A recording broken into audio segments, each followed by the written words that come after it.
Four,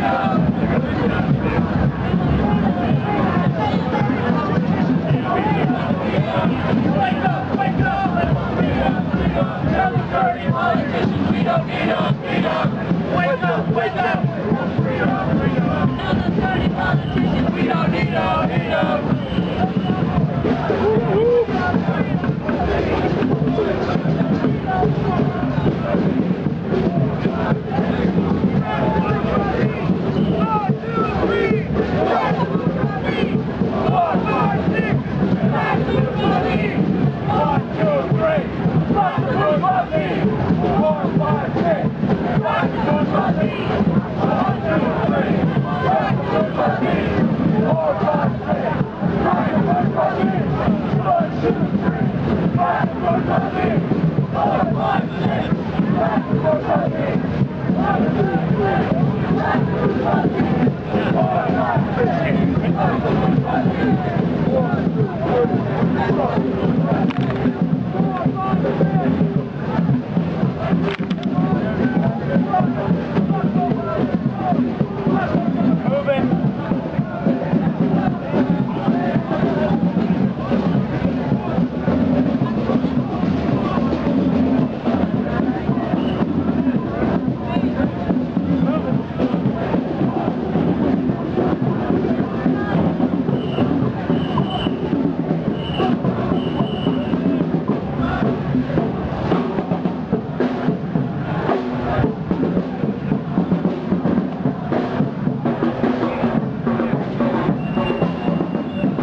emergency.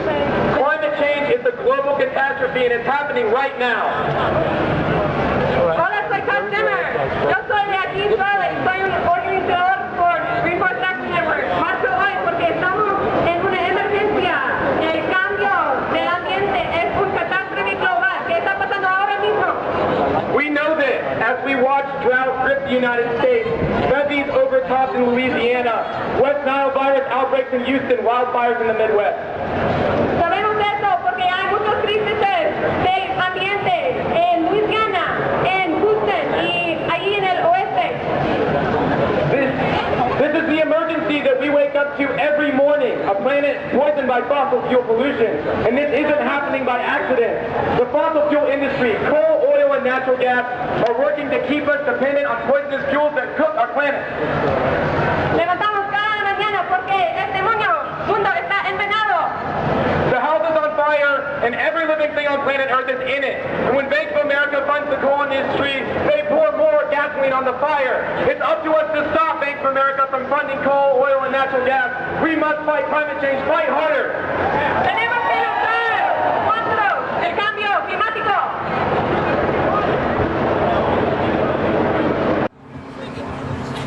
Good morning, everybody.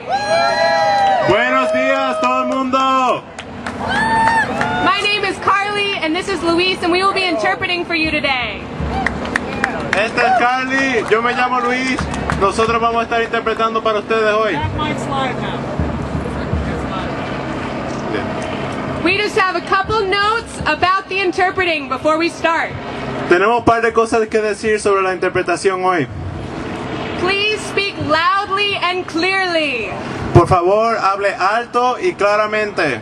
If you see the interpreters going like this, that means that you're getting really excited and you're speaking really fast and we need you to slow down. Si te das cuenta de que los intérpretes están haciendo así, eso es que está hablando demasiado rápido y necesitas hablar más despacio.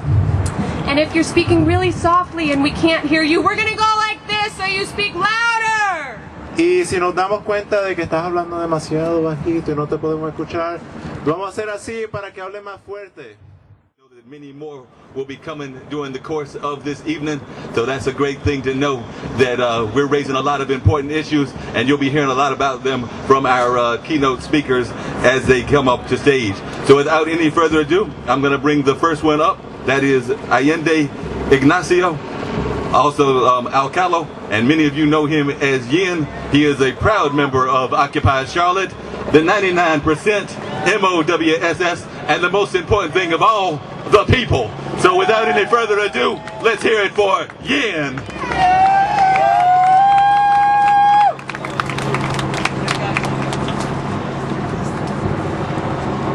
Good day, everybody. It's a beautiful day out here. I know I should have probably had something prepared, but I just wanted to come up here and just talk to the people. I want to start with the short story. A couple weeks ago, a few of us went to a city council meeting that was held in the neighborhood, like a community chat. And when Mayor Anthony Fox was getting ready to start his introduction, he wanted to show the people what has become of this city. He started with a picture of the skyscape of downtown Charlotte, where we'll be marching through very shortly, from 1974. And you've seen two tall buildings, a few other smaller buildings, and some trees and grass in between. And they held that up as that was before the progress and the real growth came. And then the next slide was a slide of poverty that was during that same time in these communities. There was a tiny dot of intense poverty in the community of color and some freckles of other levels of poverty throughout the city. Then he juxtaposed that against a modern day photo from 2007, just prior to the economic collapse.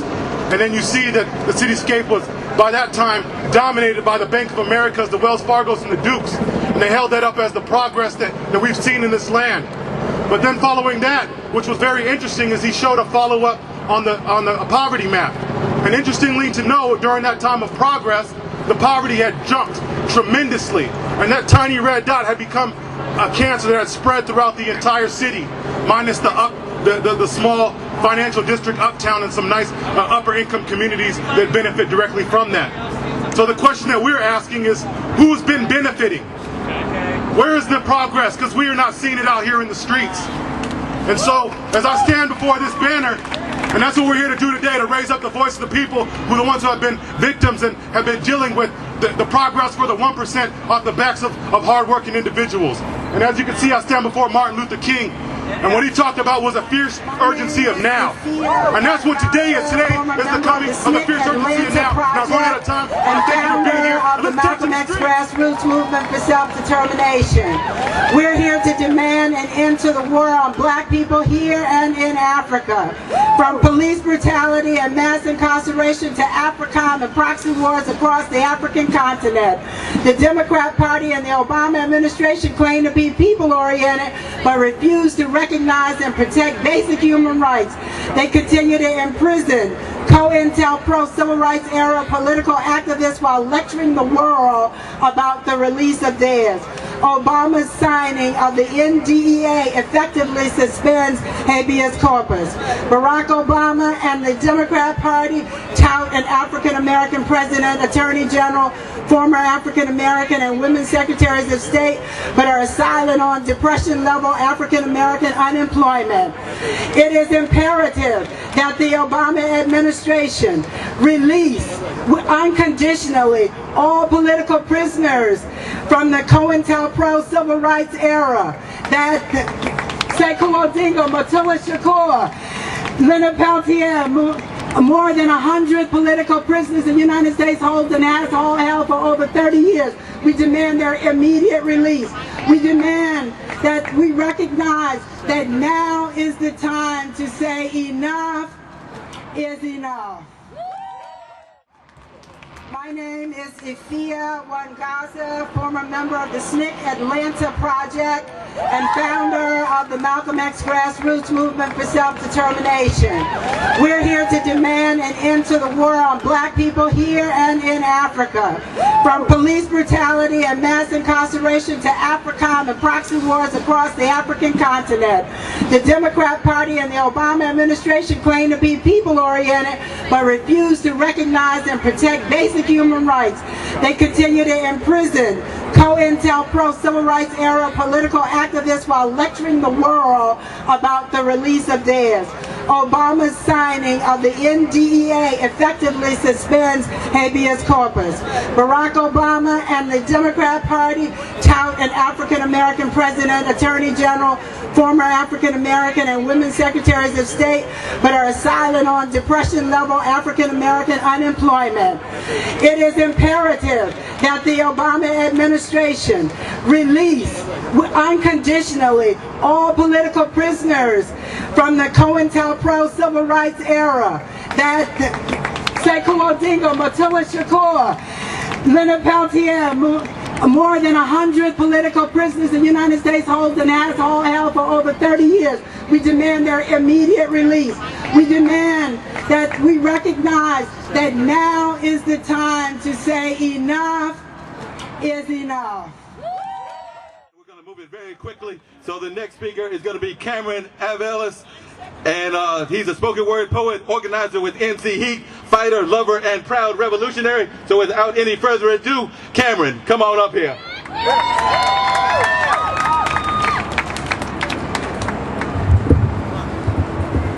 How you guys doing today? I'm gonna spit a poem for you real quick. I wrote it, you know, feeling in the protesting mood. Not all my poetry is about, you know, protesting and rising up, but this one is. So I'm gonna spit it for y'all. Freedom. I need some. I want to be able to wake up, step out my door, stretch far and wide and see them. My brothers and sisters. Stretching into the horizon like elastic, screaming, your government is plastic, your state is plastic because it breaks so easy. We can see it on its last two legs. Sinking into the mud like pegs on a metal chair, my people. You can see the wear and tear on their faces, the dirt in their laces, face full of tears from the numerous mason graces, high hopes and good graces. That's what they cast us out of a long time ago, so now we put our trust into cases, put them in the attic of our minds and then look them in their faces. When we analyze you this close, we came up with a new race. Green eyes and gold hair hanging off of your new Aryan race faces. I want to see your bases, imported weapons stored in some cases, nightsticks, riot gear, different cans of maces. I bet you hate this. Being so close you can feel me exhale words of freedom. Look at all these people behind me. You don't want to see them. So close you see the lines on their bodies carved by oppression. How long you going to be aggressive while my people are suppressive? Not anymore. Just listen. You hear them.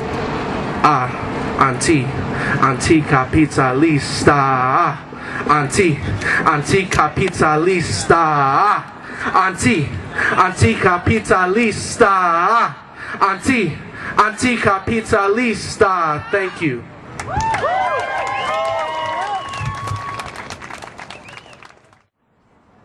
All right, we're going to keep things moving. We've got Cindy Foster coming up next. She's definitely one of the labor activists, so we're going to have her come up and say a couple of words next. So without any further ado, I'm going to bring her up. And just one other quick thing, the Greer Heights Step Team and Drum Corps in the green and white just arrived and will be marching with us today. So we're definitely glad to have them here as well. So without any further ado, let's hear it for Cindy.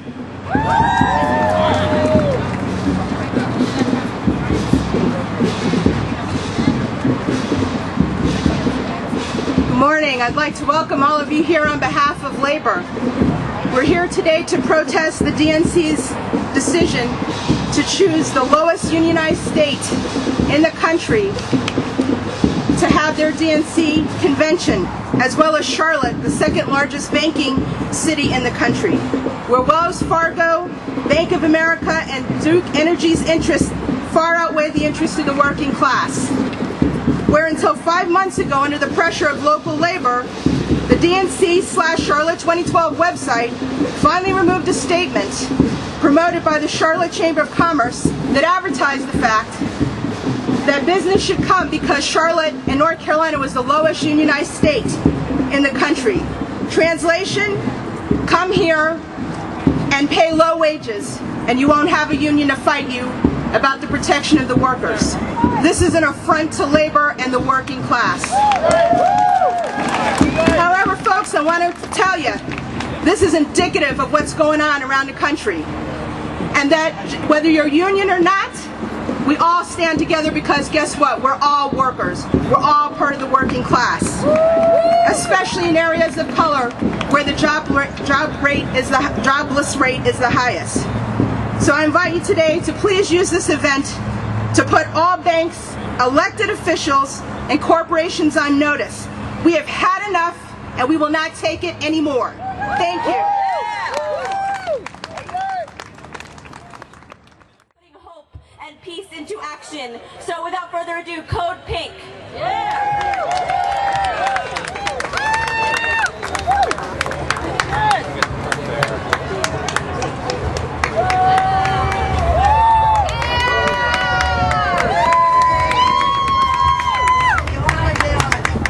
So President Obama, come up.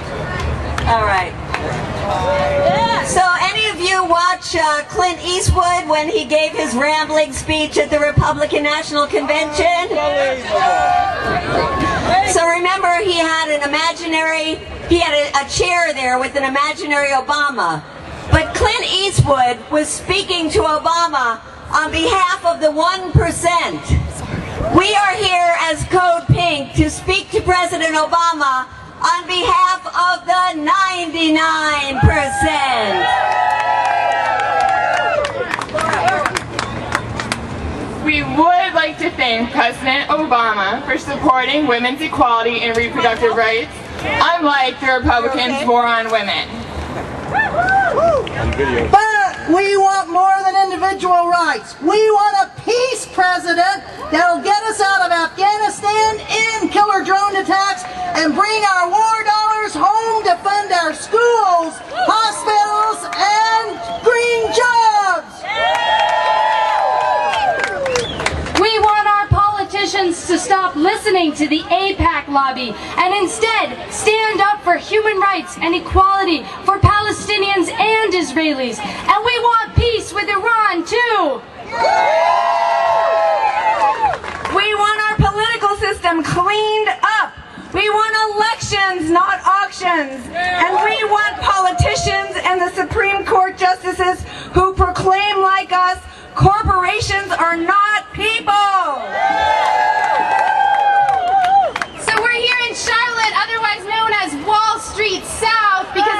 of the big banks, the biggest of the baddest, Bank of America and Wells Fargo.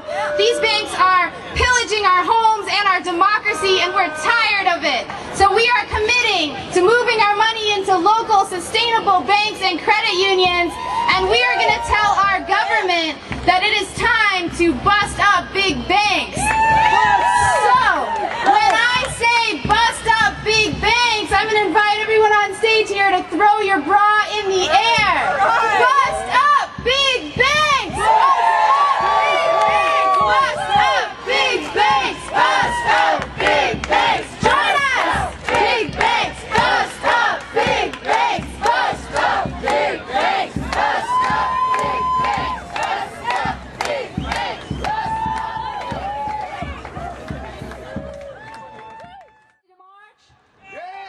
Okay, let's get Fruit of Labor here to lead us forward. All right, we bring you greetings of solidarity from UE, the United Electrical Radio and Machine Workers of America, the Southern Region, Locals 150, 160, and 170, and the National Union. Black Workers for Justice. All right, we're going to open up this first song. Any movement has to have these three pillars as part of their movement. This song is entitled I'm Gonna Stand.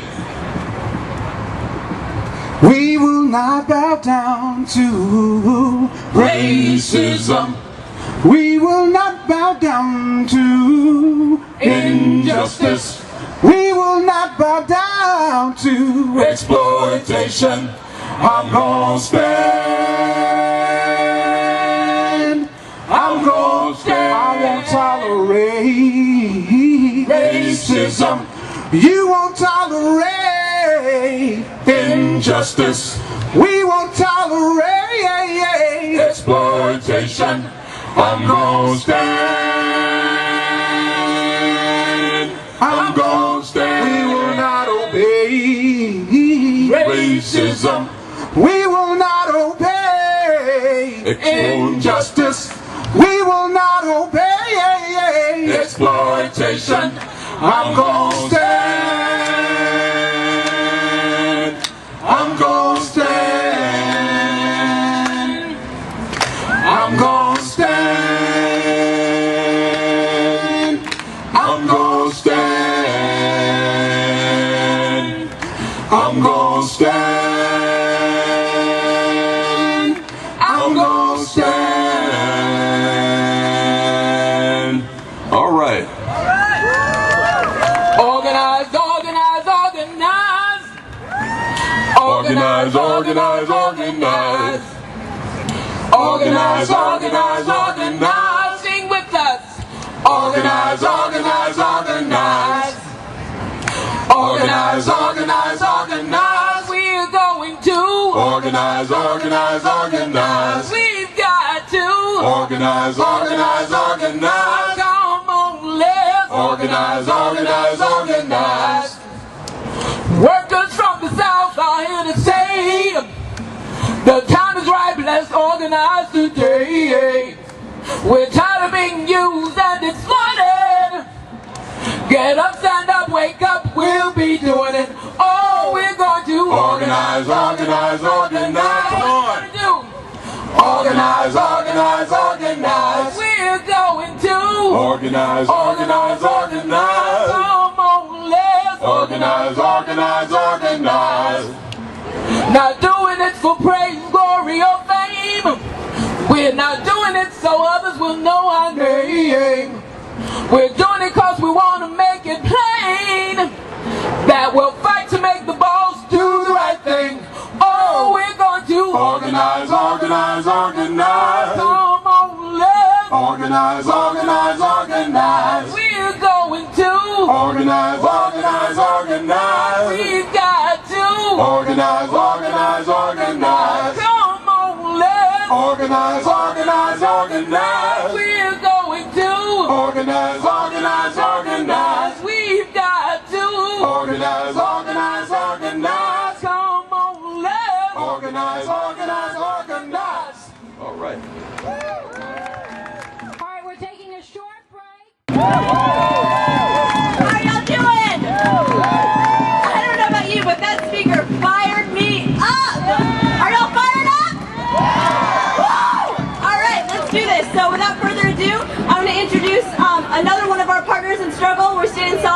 of the marchers who just came back from Tampa, Florida. Jared Hamill with the Coalition to March on the RNC. Jared, get up here.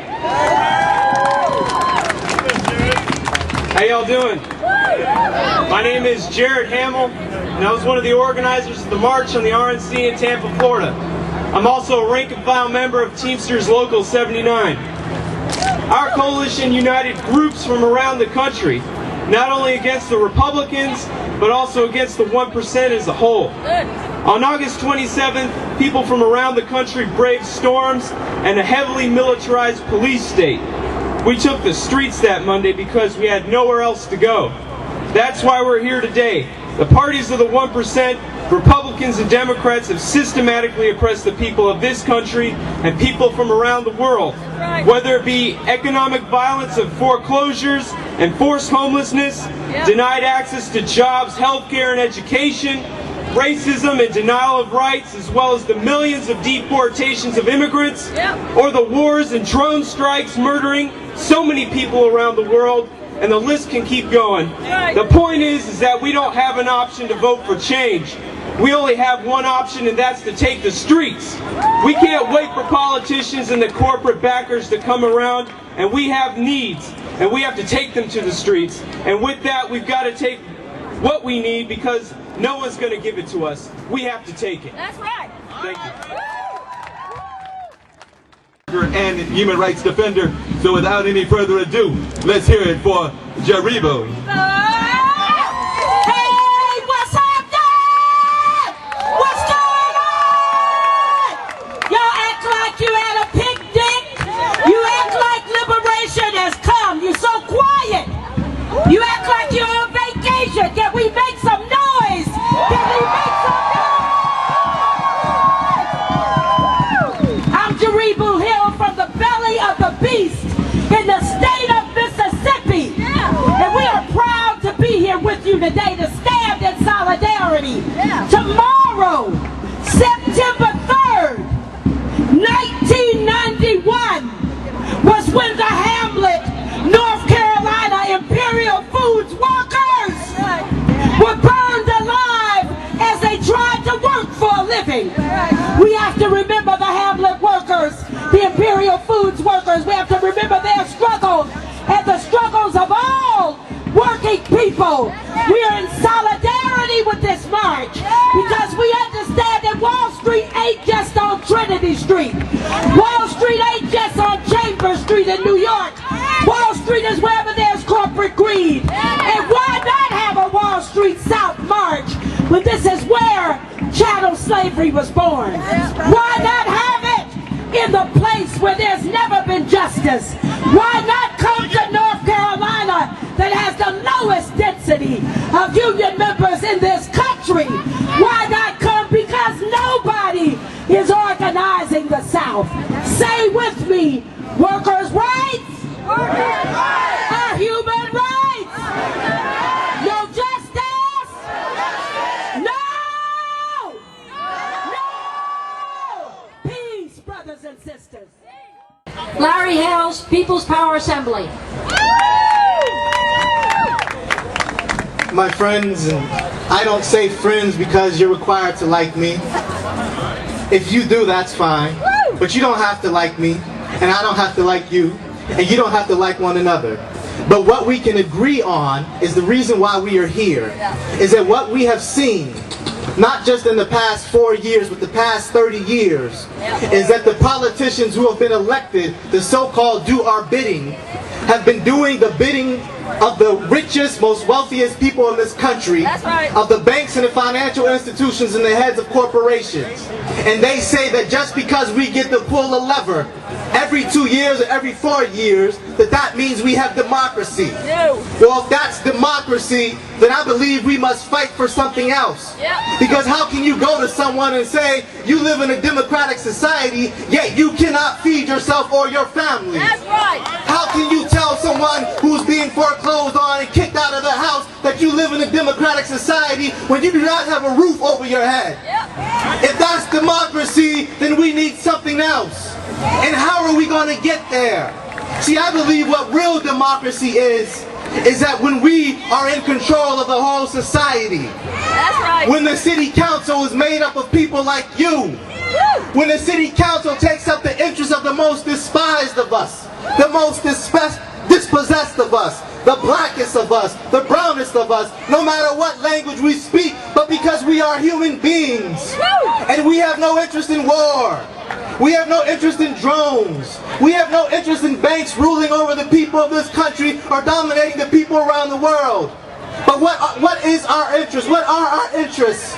Our interests are a society where the least of us are made the most of us. That's right. Our interests are a society where everyone has the essentials of life. Healthcare, food, clothing, shelter.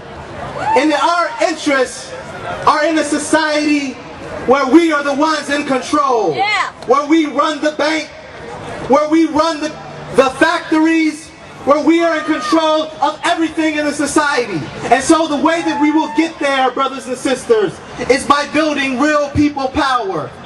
And what we need to do is to circumvent the so-called system that exists.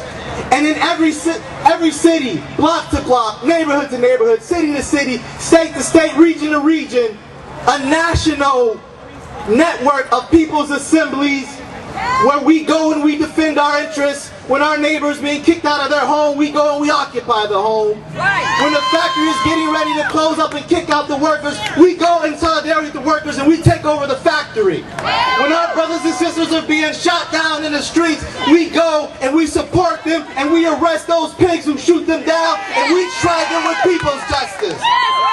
So join us here at 5:30 after the march. We are going to have a meeting, a People's Assembly, to begin talking about how to build a People's Assembly no matter where you are. We stand together, we fight together, we struggle together, we die together. All power to the people. Thank you, Larry Hale, People's Power Assembly. And as Larry said, there's a meeting right here at the stage, right after the closing rally about the People's Power Assembly. And tonight, back at Area 15 at the Convergence Center at 7 p.m. So come either 5:30 right here at the stage or back at Area 15 tonight. It's a real honor to introduce the next speaker. Ms. Eleanor Bailey is 35 years a postal worker with the American Postal Workers Union. She really helped to change history in some of the most monumental postal strikes and organizing efforts. She's 81 years old and came here today from the Bronx. She's with the Community and Postal Workers United and the Community Labor United for Jobs and Services. Eleanor Bailey.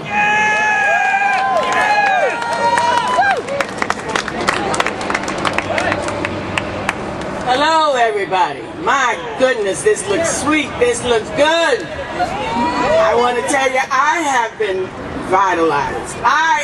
Oh my goodness, all these young people, all of you. Thank you so much for coming out, and thank you for giving me this opportunity to get up here and talk. As it has been reported, I was a scared clerk in the strike of 1970. We had the nerve to go on strike against the United States government. Okay, it came out all right. You want to know why it came out all right? Because we stuck together. That's right. Together is it. No other way. That's right. Brothers and sisters, I could talk a lot because I've been involved in the women's movement, the labor movement, any kind of movement that was out here. I got involved in it because I am interested in what is happening for myself and my 7 great-grands. But you, and only you, can make a difference. I want you all to understand this. That's right. Together, support each other. Yeah. No matter how strange it may seem, there's only one way, because guess what? We are the power. Yeah. No one else. The people are the power. Get yourself together and understand You're doing it for the values. They don't want you to be middle class. Right. Power to the people. Yeah. Thank you very much.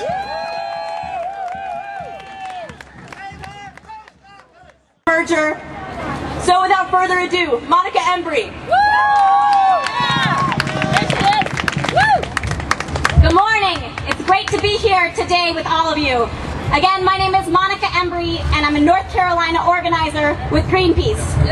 Today, we are proud to stand here on so many different issues: social, economic, environmental. But the vision for the world that we want is clear.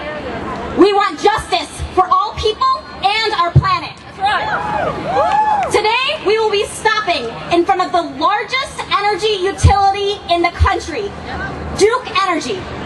Duke Energy is trying to buy political influence and has spent millions of dollars to bring the DNC here to Charlotte, and millions more to befriend Democrats and Republicans alike.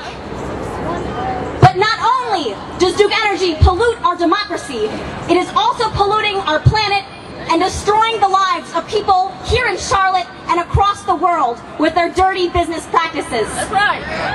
Duke Energy blows the tops off of mountains across Appalachia to mine the coal that we burn here in North Carolina coal-fired power plants. My friend Heidi has severe asthma because of this dirty coal, and that means she can't go outside and play with her kids when they have hot air days. Air and water pollution from coal plants contributed to my friend Sarah's cancer, and you're going to hear her speak in front of Duke Energy today. And they've taken the lives of friends of mine like Ms. McGowan's husband, who used to work at a Duke Energy coal plant. The pollution is deadly.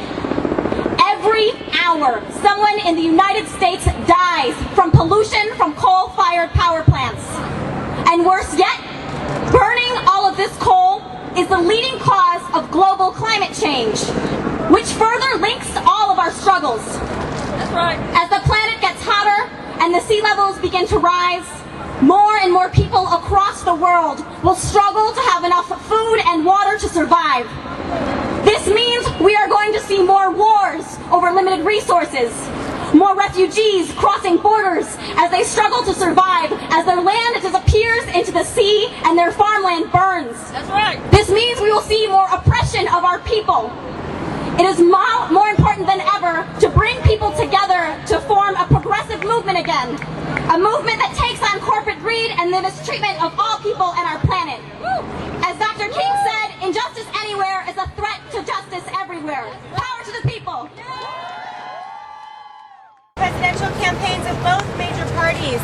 $4.2 billion means $1,331 per minute is invested by Wall Street in influencing the very elected officials who are supposed to be representing us, the 99%, representing us, their electorate, their constituents. And instead, we see Wall Street investing $4.2 billion to gain lobbying power so that they can lobby officials to pass free trade agreements, to pass a bailout that benefits the 1% but doesn't bail out the rest of America. We see lobbyists from Wall Street pushing their own agenda and interfering with the very processes of democracy that this country is founded upon. Representation of the needs of the people, not of corporations.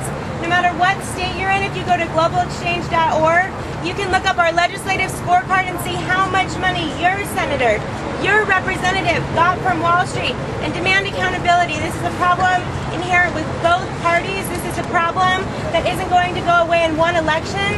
But until we have our needs represented effectively in government and Wall Street stop having such a role through exorbitant campaign contributions, we'll continue to see more foreclosures. We'll continue to see student debt rising. We'll continue to see the interests of Wall Street over and trumping the needs of the people. So we have to get Wall Street money out of politics and bring democracy back to this country. Again, our website is globalexchange.org. Thank you. So my name is Renee Moss. I'm an organizer with Food and Water Watch, and we're here today at the march on Wall Street South to talk to people about fracking, and we're calling for a global ban on fracking. Fracking is a dangerous method of drilling for natural gas. We've seen it get into, it involves drilling a well vertically and then horizontally, and it takes millions of gallons of water, and lots of toxic chemicals are injected into these wells and exploded, and it's very dangerous. Some of that water stays in the ground and it has the potential to travel to people's water systems, to the drinking water. Some of that water comes back up, and then we have all this wastewater, this toxic wastewater that has to end up somewhere. And it affects people's health. That toxic wastewater sometimes is either put in ponds or it's put in municipal water systems that don't often have the facilities to clean up the water, or it's injected in injection wells in other places, and it's really dangerous and nasty stuff. So we're calling for a ban on fracking. Awesome, cool. Our next speaker, Hillary with Global Exchange. She came all the way from San Francisco by way of Tampa to get money out of our politics. Hillary. How y'all doing? You look beautiful today, and I'm here to share some information with you. I work with an organization called Global Exchange, and we came all the way from San Francisco by way of Tampa to call for Wall Street money out of politics. Right now, Wall Street is burning our democracy. It is on fire. Wall Street over the past 6 years has invested $4.2 billion in political influence through campaign contributions and lobbying. $4.2 billion comes down to $1,330 per minute. Do you have that kind of money? Hell no! None of us do, and only the 1% does. But just because Wall Street spends over $1,000 a minute on political influence doesn't mean that we don't deserve equal representation. Wall Street needs to stop their undue influence. Both parties need to end being bought by the 1% so that we can restore democracy in this country. So that we can effectively stop foreclosures, stop student debt, stop exploitation of our labor force, and bring back equality, bring back peace, bring back jobs, and bring back democracy. But that is not going to happen until our politicians get rid of money in politics and we create local resilience in our communities. If you want to find out, no matter what state you're from, you can find out how much money Wall Street has contributed to your congressperson, how much money Wall Street has pumped into having their lobbyists get a front row seat in your politician's political office. All you have to do is go to globalexchange.org, and you can find out how to help us elect democracy by getting Wall Street money out of politics. Our democracy is under attack. What do we do?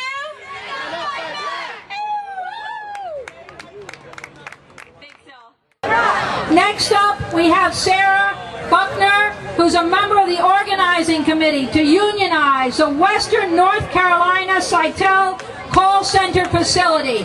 And that's what's so important about this struggle here in North Carolina in terms of union activists and organizers right here in a right-to-work state. Sarah Buckner. Greetings, brothers and sisters from Asheville, North Carolina. We've seen that the Democrats have not delivered on their promises. We've seen passage of the National Defense Authorization Act, part of a relentless rolling back of our civil liberties. We have seen in the case of the 23 anti-war and international solidarity activists who were recently raided by the FBI or called to grand jury investigations. We just heard staff talk about that. In fact, the FBI recently visited us in Asheville, harassing us about our plans to come down to this DNC protest. Under the Democrats, we have seen money continue to go to war and occupations instead of jobs, healthcare, and education. Here at home, we know that despite promises regarding the Employee Free Choice Act, it is still very difficult to organize our workplaces. That's right. In Asheville, one of the least unionized areas in North Carolina, the least used United States in the U.S. My coworkers and I are 10 months into an incredible organizing drive. Sitel handles calls for 2 major U.S. banks and health insurance companies. We start at $8 an hour and our wage is capped at $9.50. The Friday in between paychecks is dubbed as Broke Friday. Many coworkers are on food stamps because Sitel refuses to pay us a living wage. Right here. Our campaign started about a year ago with inadequate bathroom facilities. It dragged on for months and months. After being threatened with termination, one worker contacted the IBEW Local 238 and they filed an unfair labor practice against Sitel. Sitel immediately hired a union-busting law firm and held small anti-union meetings with all employees, giving them an unsigned memo. In August, Sitel reached a settlement over several unfair labor practices filed by IBEW. One of them concerned maintaining and enforcing an illegal social media policy. My coworkers and I have learned that the only way for workers to achieve dignity and respect is to organize and take a seat at the table with one voice. There's power in a union. Our next speaker, Baldemar Velasquez, is president and founder of FLOC, a union that has been in the movement for 30 years, upholding the rights of farm workers. Baldemar Velasquez.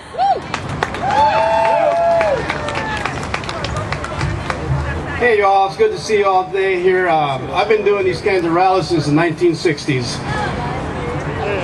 The fight then is the same fight today. It's always been about money polarization. The rich get richer and the poor get poorer.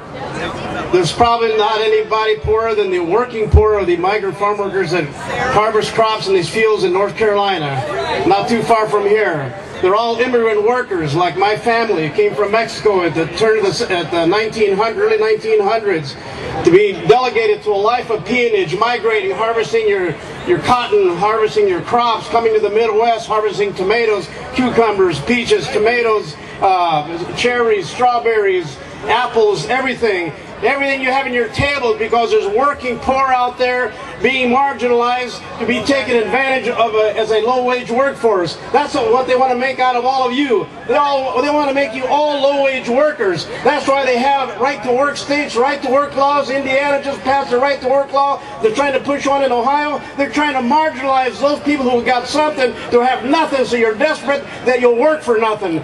All this has got to stop. And the only way we're going to change it is to organize. Everybody has organization. The rich people have organizations. The banks have organizations. They call them trade associations. I don't care who you are. When you're rich, you have organization. So how come they can have all these organizations and us poor people can't have one union of migrant workers? Our fight with Reynolds America, they say it's impossible to get Reynolds to negotiate with the farm workers. They told us that was true in the 1980s with Campbell Soup. They'll never negotiate with a group of farm workers that are not their employees. That's what they said about Heinz USA. That's what they said about the Dean Foods Corporation. That's what they said about the Mount Olive Pickle Company. But all of those companies sat down and negotiated an agreement with FLOC to transform their supply chain down from the top to the bottom, so that people in the bottom can have some kind of justice. The right to feed, educate, and close your families, that's what we all want, but we have to organize and fight for it. Para adelante, hasta la victoria. Hey! The movement needs artists, y'all. So I'm really honored to introduce this next real artist who's in the movement with us.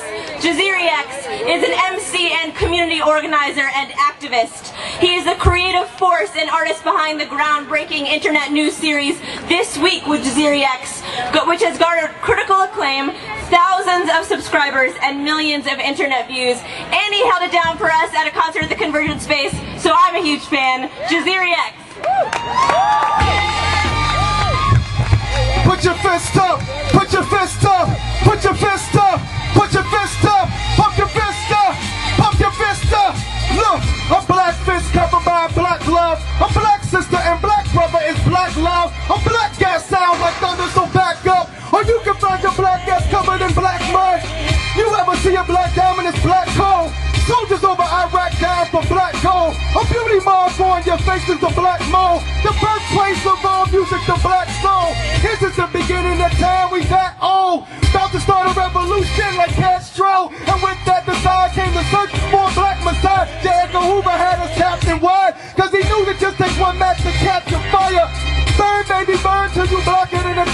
You earned what you earned, and what you earned was the earn. From your perm to your sperm, not a germ for the worms. From sick to the cancer, this is the answer. The question is, how you gonna get rid of cancer? See, you can go to chemo and the whole body suffers, or you can get a knife and cut out the mother.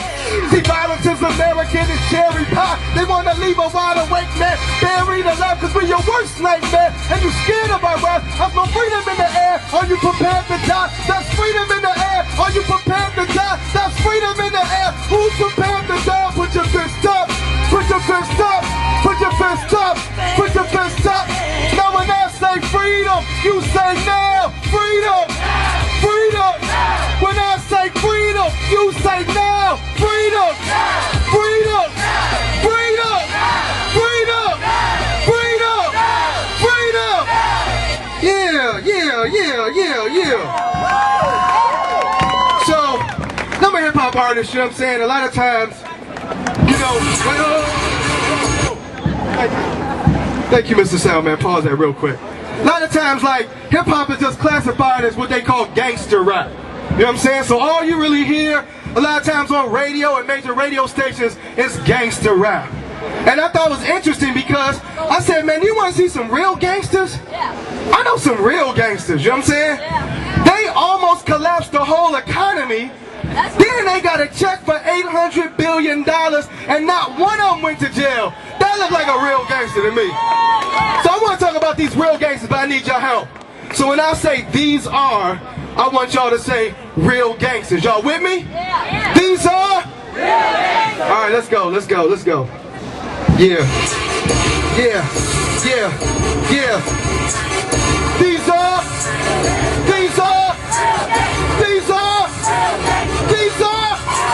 See, when you spend your whole paycheck and you ain't even saved yet, and you still in great debt, then are you still a slave yet? 800 billions in bailouts is what the bank gets. Goldman Sachs, Merrill Lynch, throw up your gang set. Money talk, money phonics is in his language. That's why any black man teaching economics is dangerous. Real gangsters are the 10%, taking in his apprentices, making business with discipline, raping, pillaging innocence, master plans intricate. Africans witness it at the hands of the wickedest bastards and damn hypocrites, scamming witches with cash derivatives on Wall Street and slashing benefits and your senators, cause they all meet to send soldiers to secure the Iraq border before BP and Halliburton, New Orleans had black water. If your land got resources, you getting attacked for it, cause real gangsters run the world on the backs of the poor. These are, these are, these are, these are, these are, these are, these are, these are. My name is Jasiri X Shaw. Thank y'all, Coalition for the March Against Wall Street South. Let's get fired up.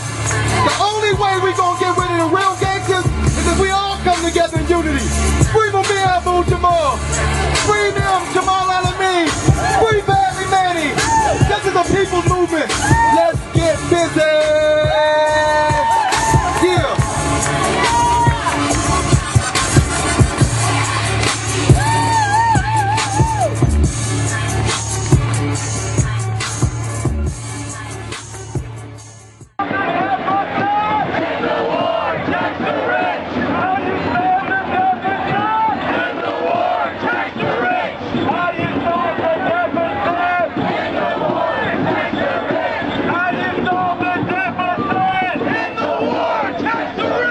How you